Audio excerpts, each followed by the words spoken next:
So it's November the 17th, 2019. I'm going to do something I don't normally do, not something that I really wish to do, but I'm going to do it anyway. I'm going to title this video, Tommy Sotomayor, ADOS versus FDA. And I'm using his name. It's not clickbait, but it is clickbait, but it's not for money. As you can see, my channel is not monetized.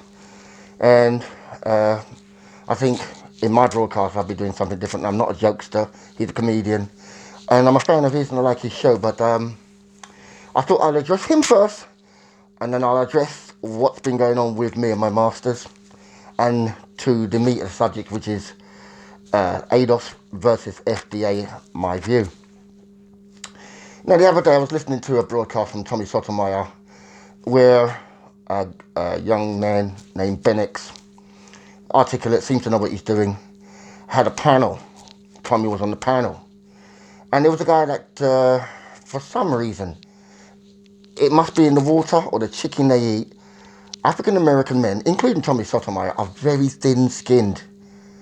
They blow up and they kill each other over the slightest. They're like Jamaicans, you know, big mouth, you know, but the slightest word infraction, a misspeak, and it's a death sentence. So the guy said something to Tommy, and he doesn't agree with Tommy, and he's stupid.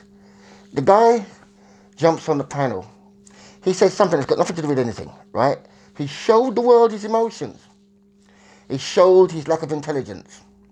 He actually did a nice triple somersault into a pile of poo in front of us all. We all saw it. We all heard it. Yeah, in the feelings. You can't debate this guy.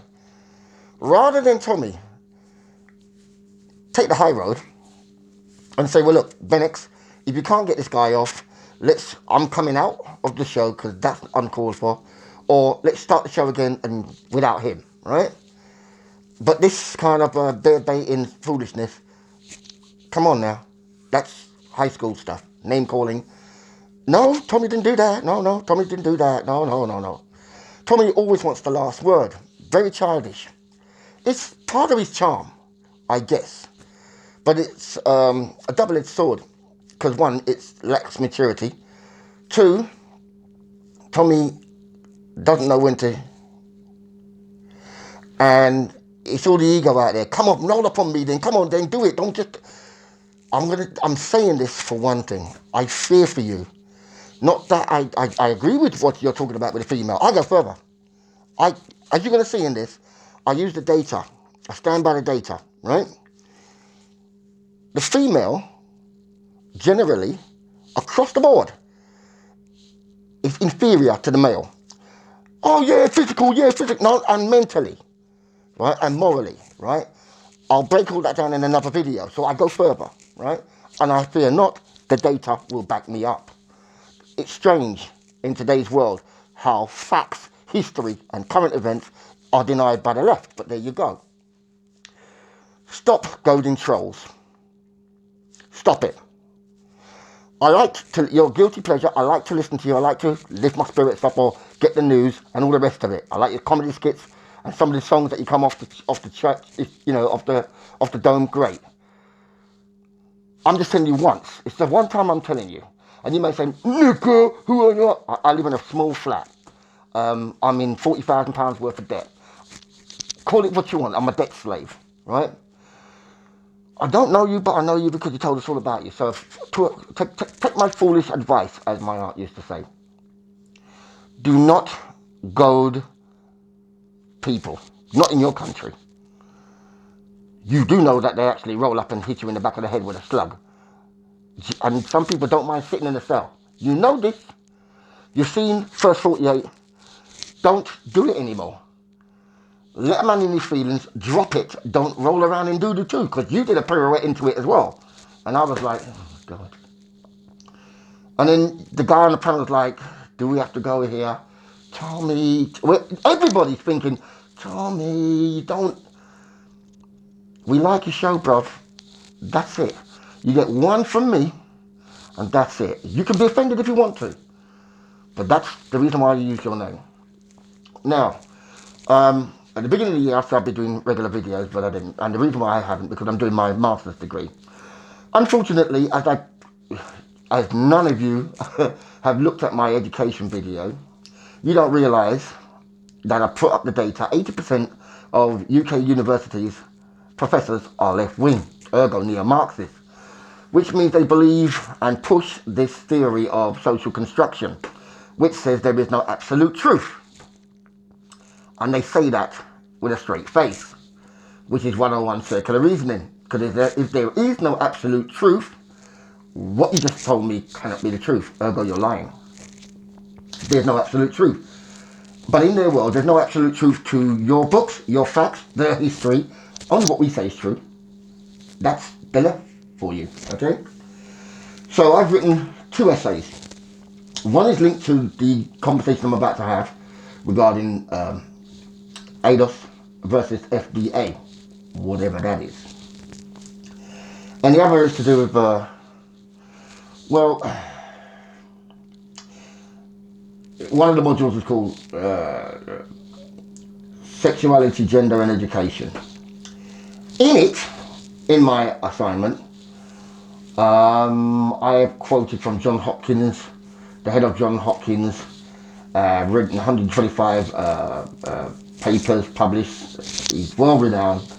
Dr. Hugh says it's a mental disorder, transgenderism, and he talks about the suicide rates and so forth, and how young children may say they're mixed, but they grow up not doing it. It's a bit like tomboys, hang around with you, and then you're like, hey, I saw that, are you that? And she's all wearing, she's looking fine now, right? But back in the day, she used to ride bike with you lot, right? They grow and develop into their sexuality.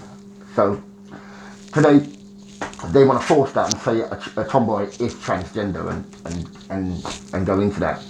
So I've got into John Money and his experiment with David Reamer, and I've also cited from transgenders who have actually regretted it, written books and saying don't do it, all that.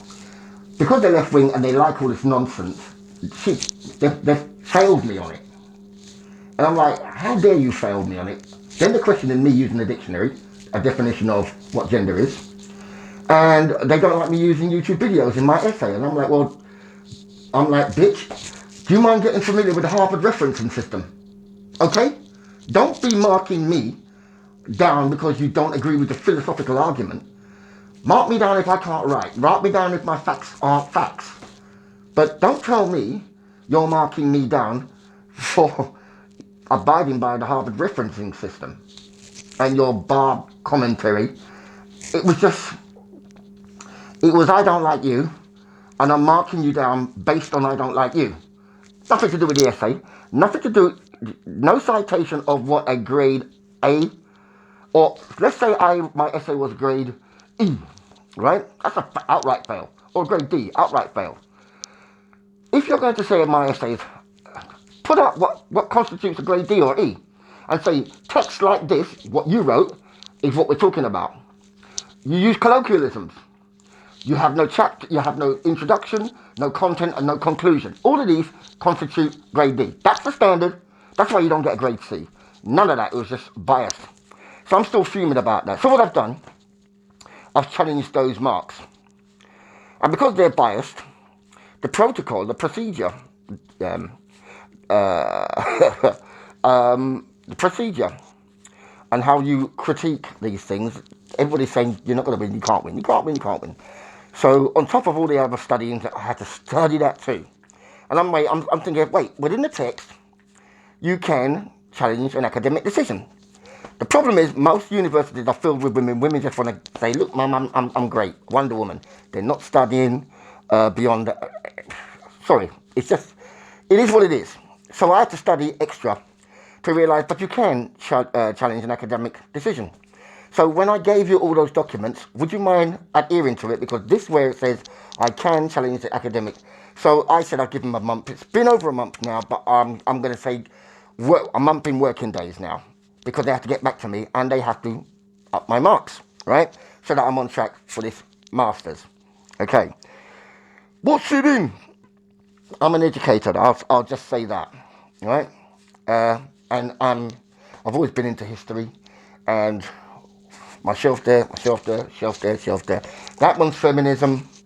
That one's intelligent design and creation. I'm a young earth creationist. That's education. This one's antebellum slavery, civil war, so forth. And the large one inside is about everything. So anyway, without further ado, FDA. Oh, by the way, I am Icubian Organis. Okay? Icubian Organis. FDA versus ADOS. Sorry, I've just wanted to build into this. The second essay I was failed on, believe it or not, and this should mesh into what we're talking about. It was to do with critical race theory. What's critical race theory? Who? Critical race theory. This is something that I believe ADOS is built on. Right? If you want to understand ADOS, there has to be, to any movement, there has to be a philosophical understanding and a positioning, right? And that's where you have scholars and people who have written papers, understand the text and law, okay?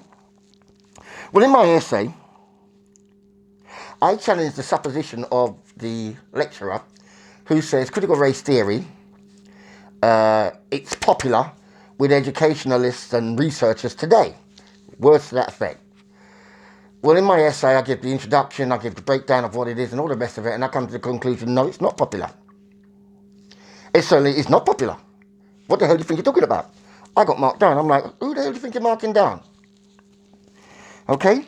I've looked through your modules, and I don't think you understand what critical race theory is. I'll give an example. Critical race theory, it is said, was originated by a ADOS professor, Professor Derek Bell. And this is the book you need to read. It's called We Are Not Saved, right? Now, what Professor Bell's done, and many of these scholars, let me backtrack. Just briefly, so you understand where critical race theory comes from, or the concept. During the 19th century, Christianity was not defeated by communism. Those who wanted to defeat it went to the Frankfurt School, tried to figure out a way, how could we get them? Cultural Marxism was born. And critical theory, which is critiquing the system and how it's entrenchedly against the poor. Right? So a group of legal experts came together and they came with critical legal studies, which was examining how the law is for the rich, by the rich, and secures them and is against the poor. Well, in that bunch of legal scholars were the black guys and say, well, hang on a minute. We hear you, but you're not really listening good. Because you say poor, we say this is the Constitution. By the very dint of the Constitution, all men are created equal. The law's been against the black man. It has. And I'll show you. And the bad reactions, and they broke away. Hence you got critical race theory. Critical theory, critical legal studies, critical race theory. It's specific. This book tells you it's specific. What Bell has done, when, the civil rights laws has been passed and all the rest of it, and affirmative actions come in, the data's in, and guess who benefits? White women, right? I don't say that, the data says that. White women were the beneficiaries of the affirmative actions and so forth. Despite what a right-wing radio host would say, oh, he's not qualified, he gets the job, and they're not even good at the job, and we have to, so if there's a white guy, and there's a black guy, and they both got the same qualifications, the black guy gets the job, and over the white guy, and all of that stuff. Whatever. That's not what affirmative action was about anyway, right? It was just balancing and where you've already got enough. Both qualified, why not? Let's be fair. because it hasn't been fair. So what? The point to this, we are not saved. It's an ingenious way of rehashing an argument to deaf people. I have a dreams and we shall overcome and all the rest of it. We hear you, we see you. You march, you march. We're not listening. So the traditional way of speaking to people about your call for justice and fair play is not heard. Well, what he's done is use fiction. He created a style of readdressing things of the past, legal arguments surrounded by fiction. And in this he invents a character, Geneva Crenshaw, who goes back in time to the framers of the Constitution, and she's speaking to these guys. It's a collection of stories. It's not just one story. A collection of stories, all addressing legal matters. So what I'm saying, critical legal studies, critical race theory, is specific to the African American struggle for justice and fairness in America. You would also need to read this. This was his follow-up book, Faces at the Bottom of the World, Professor Derek Bell. So he's a scholar in law. This is scholarship now, right? But he's got a new twist on it. And it's gaining traction. It's gaining traction in academia. And I shall explain. In this paper was published in 1995, I believe. And it's called Who's Afraid of Critical Race Theory by Professor Derek Bell. In that paper, Professor Bell breaks it down, what critical race theory is. In this paper, he says he does not know where the term critical race theory came from. What he called his concept was a radical assessment. That's it.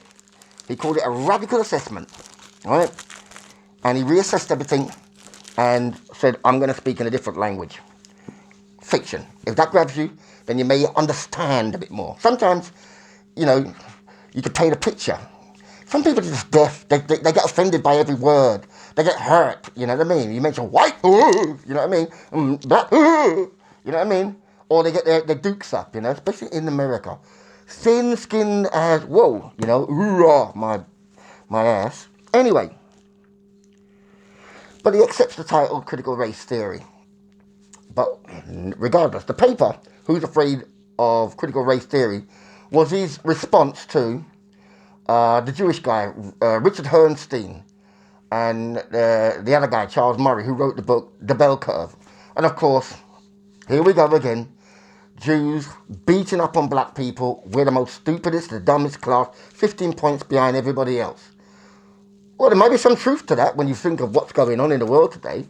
But I've gone through that and I will do a video on that, right? Trust me. Again, backed by the data, okay? There's something in it for everybody.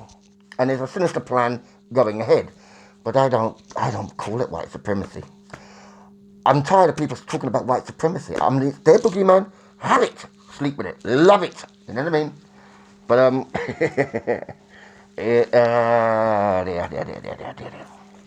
So anyway, you have to understand that. You have to understand that Derek Bell invented critical race theory, and it's specific to the African American struggle in their homeland of the United States. And of course, you read other books, right?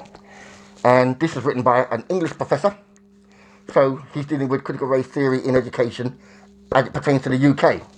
It's a very interesting book. And one thing about this white guy, he done what I did in my essay. Because ultimately I'm disagreeing with this white female professor who is assuming that critical race theory is popular. Critical race theory is not popular. What we have is somebody who's usurped critical race theory, and he tells them off, and I tell them off. Because what you're doing is being racist. They're labeling something critical race theory, which is specific to the African American struggle, but when you start to read it, it's about Latino. It's about Hispanics. It's about Chicano. Rather than call it Chicano crit theory or Latino crit theory, which some of them are doing now, right? They fem crit, you know what I mean? They use critical race theory. Now that might be popular, but when you mislabel something and you're talking about somebody else's struggle, well, hang on, you're discounting the actual call for justice as it was for the African American. We're talking about the 13th, 14th, and 15th Amendment. You either know about those or you don't. Okay? And if you don't, shut up. Do you know what I mean? Get an education and understand it. They're in books. And don't be scared of books. And I think one thing that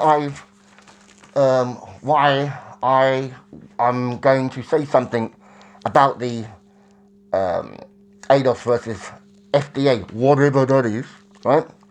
Is because I've been listening to Yvette Carnell, and she does do what I would do. She recommends books. This is Tommy Curry. Read it. She recommends books. You know who that boy is, isn't it? That boy. Yeah. 14 years old, electric, sent to the electric chair. Right? I actually can't recall his name at the moment. But anyway, that was one of the books she recommends. She's recommended When the Irish Became White. Quite a few books, right? So it's in scholarship and it's about black politics and understanding, right?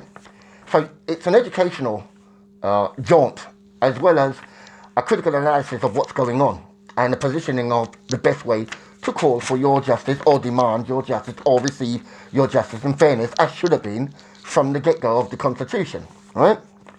Or the 13th, 14th and 15th Amendments. Of course, we've got the 1866 going in court right now, Byron Allen. Now I'm going to say this.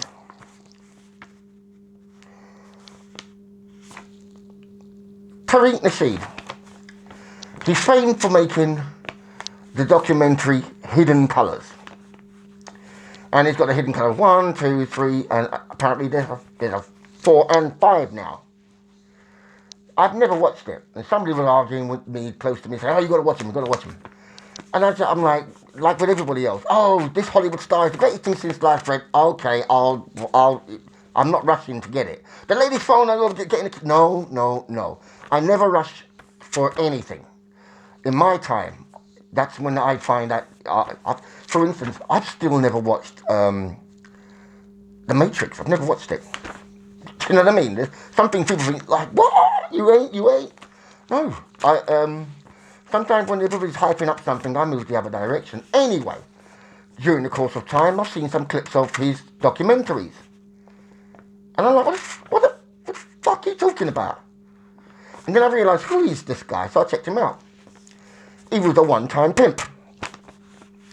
He's written books about the art of macking and stuff like that. The other day, he did a pop tune, It's Time. He's an opportunist.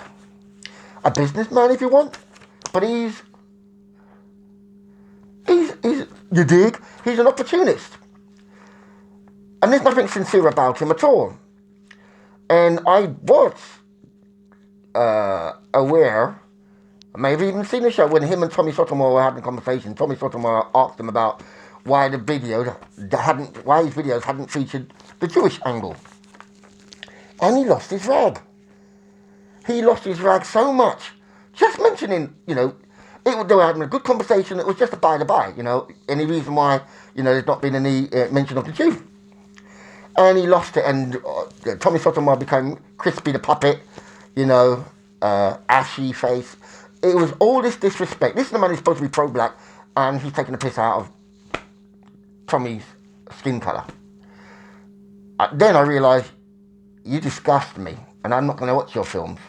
And every now and again, something else comes up. He has no basis for it. It's like Roots. A lot of people got beaten up, white people got beaten up because they believed it to be true. It wasn't true. 2 people wrote that book. Alex Haley and a Jew. Right? It wasn't true, okay? But what it did do was emotionally get you going, right? And that's what Tariq does. He's a base baiter. He says things and put things in there, but what he doesn't do is use data or produce the books so that he can back himself. So, I've done this before, but I'll do it again. So, is it right here? Now, you may not like what I'm going to do right now, but tough luck, it's true. I've got them. You need to know who created the transatlantic slave trade. They did. You need this book because in this book there are so many references and there are books that you can get from out of this book and look at the data yourself. So that's volume 1. That is volume 2. This is even thicker, volume 3. It deals with one subject, and this is to do with Leo Frank. It's peculiar, it's an interesting story, but it's to do with Leo Frank. I suspect there's going to be a volume 4, right, at some point. The point is, slavery has always existed, that we know. Spartacus was a slave, come on, we all know this, right? But it was never colour-coded. Say all you want about the Romans, say all you want about the Greeks. It was never colour-coded. But somebody created the Hamitic myth. We know who that somebody is. It was this fella. Okay? And in 1492, they were kicked out of Spain. Basically kicked out of Europe. And so they went to lands afar. This book I have shown you already, Jewish Pirates of the Caribbean. What you do not know, fail to know, ignore, that in Jamaica there is a synagogue there from the 16th, 17th century, 16th century, 17th century. There's one in Barbados, 16th, 17th century. Go figure, right? Most of those islands were controlled. Early slaves, it was them, right? So if you're going to talk about slavery, stop pointing to the good ship Jesus. And stop following routes that everybody was Christian when they first came over. And it's not so. It really isn't so. There's only one people doing it at that time.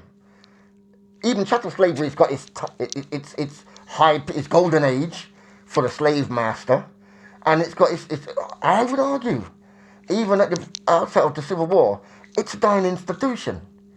It's not mathematically beneficial. Many slaveholdings, it's over there. I should have brought it over here.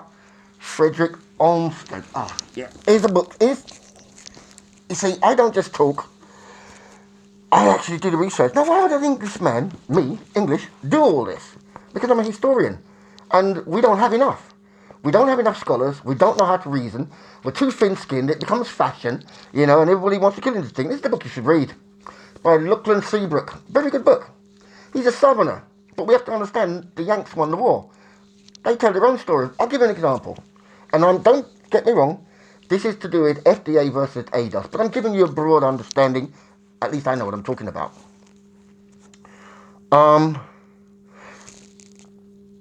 This is it. You need to read this book. The Yanks won the war, and we all know that he who wins the war tells the story. Great struggle was and all the rest of it. They still talk to this day about what they call total war. The North couldn't beat the South. They were winning anyway when they employed this total war. What is total war? It's war on people. It's a war on civilians. And that's what they did. Today, it's called war crimes. It was war crimes then. It's war crimes now. But they've already invested in this big statue of Abe Lincoln, and it's a joke. It was war crimes. If you understood how much the Northern Army had done to slaves as well. You've only got to look at the Devil's Punch Bowl. 20,000 slaves want freedom. They got them in a surrounding pit, if you want to call it, and the North starved them to death. 20,000. I kid you not. Don't rant with the data and me, right? So that's a good book to read anyway. It doesn't tell that story, but that's a good book to read. Another thing that people don't know, and I think if you watch Forrest Gump, I'm named after Forrest, Nathan Bedford Forrest. Some people think he's the biggest arch racist about. He's not. You need to read Nathan Bedford Forrest and the African American.